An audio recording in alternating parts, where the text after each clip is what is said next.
L'argent est soumis à l'intelligence, pas acquis spirituellement dans le sens où cela t'a été transmis à la naissance. Non, celui que tu acquiers naturellement. S'il ne s'améliore pas, ton argent restera là. Bien-aimé, je souhaite par-dessus tout ces gens qui parlent par l'inspiration du Saint-Esprit pour dire, si le cerveau bouge, l'argent bouge. Quel que soit le niveau d'activité cérébrale, activité financière, donc tu es fauché parce que tu es stupide. N'écoute personne, que ce soit un prédicateur, un pasteur, un prophète, un apôtre, un évangéliste, qui te dit que l'argent n'est pas nécessaire. L'argent est très nécessaire. Le plus étonnant, c'est que tous ceux qui prêchent ces absurdités, après avoir prêché cela, prennent une offrande. La Bible n'a pas dit que le Saint-Esprit répond à tout. Bien qu'il enseigne tout, elle dit que l'argent répond à tout.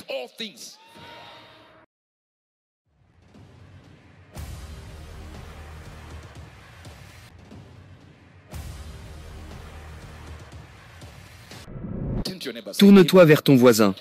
Dis voisin. Voisin. La pauvreté. La pauvreté n'est pas l'absence d'argent. Ce n'est pas l'absence d'argent. C'est l'absence de réflexion. Tu es fauché parce que tu es stupide. Si tu veux devenir riche, écoute-moi aujourd'hui. La prospérité, disons-le, est facile. Premièrement, la prospérité n'est pas une promesse. C'est une alliance. L'argent n'est pas une promesse. C'est une alliance. La première loi de l'argent est de savoir que l'argent n'est pas une promesse. Dieu ne t'a pas promis de l'argent. Il a établi une alliance pour l'argent. L'argent n'est échangé que contre un produit. Si tu n'as pas de produit, tu ne mérites pas d'argent. Et Dieu a dit quoi? Soyez féconds. Premièrement, que dit-il? Aie un produit. Je dois voir un fruit quelque part. Quelque chose que tu produis. Produis quelque chose, sois fécond. 1, 2, 3, lis-le. Et Dieu les bénit et leur dit, soyez quoi? Aie un produit. Deuxièmement, multipliez. Répète le même produit, la copie exacte du même produit. Et troisièmement, remplissez. Garde du stock. Chaque inventaire. Qu'il y en ait beaucoup.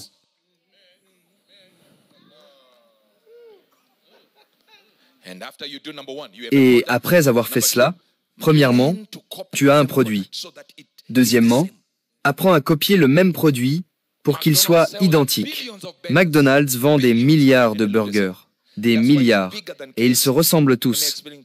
C'est pourquoi c'est plus grand que KFC. Laisse-moi t'expliquer pourquoi. Parce qu'avec KFC, tu peux dire que celui du rond-point est meilleur que l'autre. Ils échouent à créer. Donc, ce n'est pas le même poulet. Ce qui signifie qu'il ne gère peut-être pas aussi bien. Bien qu'il soit une entreprise de plusieurs milliards, ils échouent à gérer leur franchise au point de surveiller si le poulet a toujours le même goût.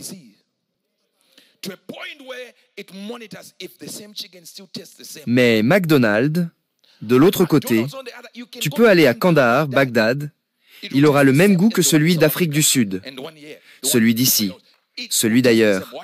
Il aura le même goût. Quand il réussit, le produit. Tu copies le même produit pour qu'il soit identique à celui que tu as produit auparavant. Si tu veux, tu peux même l'améliorer. Alors assure-toi que quand quelqu'un vient, peut-il avoir du poulet? On lui dit, c'est fini.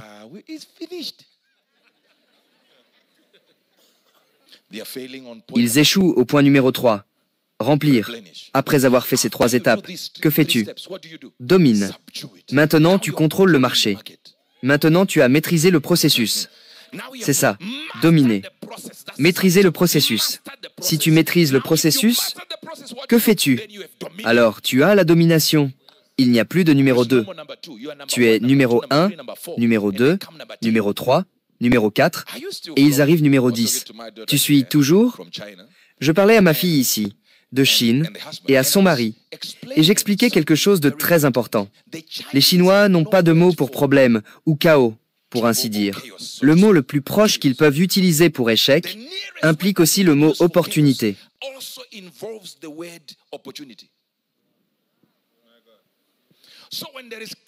Donc quand il y a chaos en Chine, ils voient une opportunité. Au Zimbabwe, c'est basé sur le mot, monsieur. Même chose avec les gens qui sont là maintenant. Si je dis « Où as-tu mis ces 20 $? Je les ai dépensés pour une veste. » Tu ne peux pas dépenser. L'argent ne se dépense pas.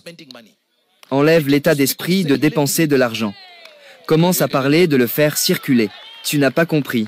Mais je comprends que la plupart des chrétiens gaspillent leur argent avec des copines et des copains. Ça, c'est dépenser de l'argent. Puis demain, cette personne dit « Mais on était amoureux. Je voulais juste donner de l'argent à cette personne. » 2 semaines plus tard, elle te quitte. Donc tu as gaspillé quoi? De l'argent.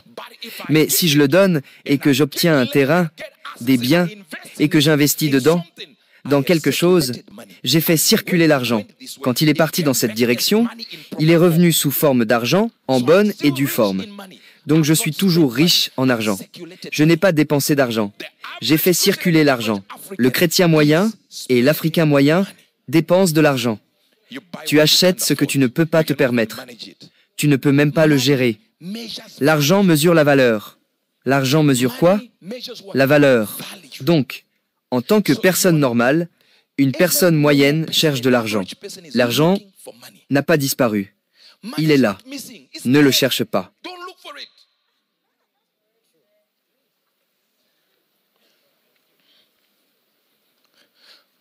Écoute-moi. Je cherche de l'argent. Juste un peu. Si je pouvais juste en avoir un peu. Même après avoir dit cela, tu chercheras encore de l'argent après ce service. Ton plus gros problème, c'est que tu cherches de l'argent. Augmente ta valeur et l'argent te cherchera. Un homme portait aujourd'hui une montre Richard Mille de 2 millions et il a dit « Dans la vie, tu n'as pas besoin d'argent, tu n'as besoin de rien. Tu as juste besoin d'une tasse de thé, $1 par jour pour boire et une montre à 2 millions. » C'était une blague jusqu'à ce que je suive le fil et qu'ils disent « Je n'ai pas besoin d'entrer dans une pièce avec ma carte de visite. Ma montre est ma carte de visite. Donc, au moment où j'arrive, tous les vrais savent que c'est 2 millions. »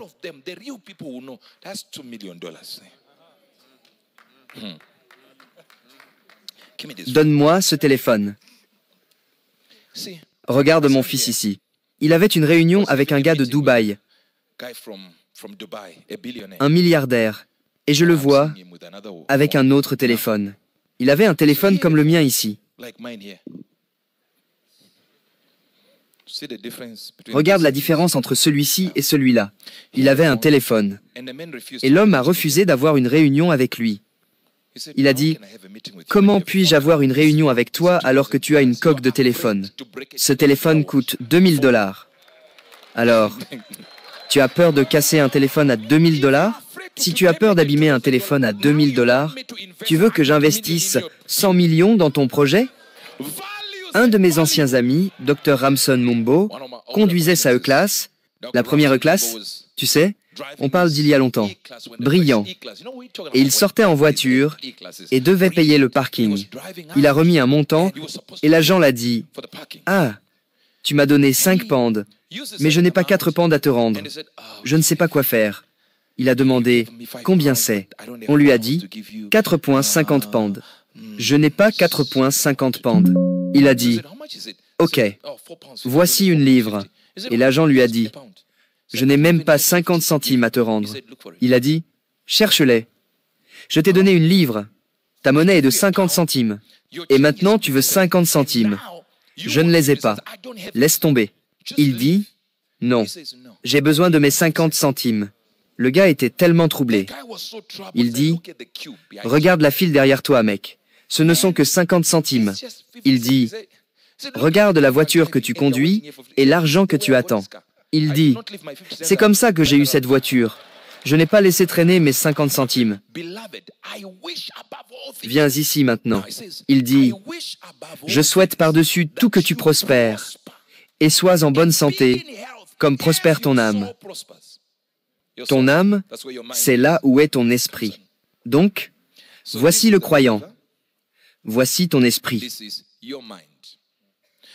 La Bible dit que tu ne peux pas aller plus vite que ton cerveau pour avoir de l'argent.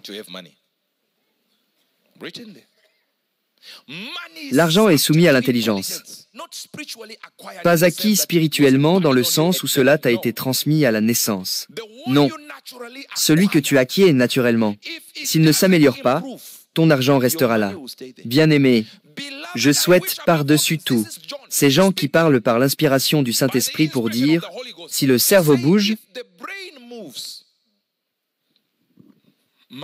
l'argent bouge. Quel que soit le niveau d'activité cérébrale, activité financière, donc tu es fauché parce que tu es stupide. Laisse-moi te dire quelque chose. Un de mes fils ici, dans ce lieu, ils ont fait ceci et cela, et l'ont perturbé ici, l'ont perturbé là.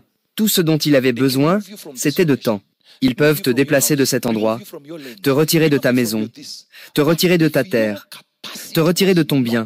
Mais si ta capacité n'était pas due à une richesse mal acquise, tout ce dont tu as besoin, c'est de plus de temps. Les riches te diront, « Donne-moi juste un an ». Les pauvres disent, « Donne-moi un gars qui est au sommet ». Je ne dis pas que les connexions ne sont pas importantes. Mais le plus gros problème de beaucoup de gens, c'est qu'on s'assoit et qu'on se met en colère contre un tel. On se met en colère contre le gouvernement. On se met en colère contre Hubert Angel.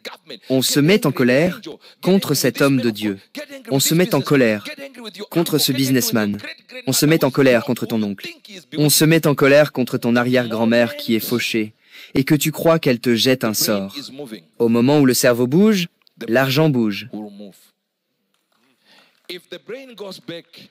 Si le cerveau recule, ton compte recule aussi. Écoute, il a lancé une très grande entreprise ici. Et comme ils ont cette conglomération ici, je l'ai pris, tu vois, de Grande-Bretagne pour venir ici. Il n'est pas d'Afrique. La première fois en Afrique, c'était pour atterrir ici. Quand il est arrivé, je l'ai emmené voir le président et il a présenté son projet. Quand on a fini là-bas, ce n'était pas pour chercher un contrat auprès du président pour obtenir de l'argent. Non, pour dire, j'ai amené ce gars, il veut juste investir dans ce pays. Il ne veut pas de votre argent. Pas de problème. Je suis rentré chez moi et j'ai essayé d'envoyer mon équipe à son hôtel pour le trouver. Il n'était pas là. Trouve le gars. Où est-il? Un gars a dit, il est au centre-ville à Harare. Il marche. Je l'ai appelé. J'ai dit, où es-tu? Il a dit, je prends des commandes. Je dis, quelle commande? Première fois au Zimbabwe. Il prenait déjà des commandes. Et toi, tu es ici. Quelle commande as-tu prise? Donc, l'esprit doit s'améliorer. Tout ce à quoi tu penses, c'est un emploi. Refuse de travailler pour quelqu'un. La pauvreté te rattrapera comme un voleur. Oui, tu dois refuser. Je vais être riche. Je vais être riche dans cette vie, dans ma famille. Ils me regarderont. Je suis celui qu'ils regarderont. Je suis le changeur de jeu. Je suis le changeur de jeu. Le briseur de malédiction. Le briseur de malédiction. Je décrète et déclare qu'ils verront la première voiture dans ta rue. Ils verront le premier mariage dans ta maison. Tu verras le premier million sur ton compte. Je parle d'argent avec une mission.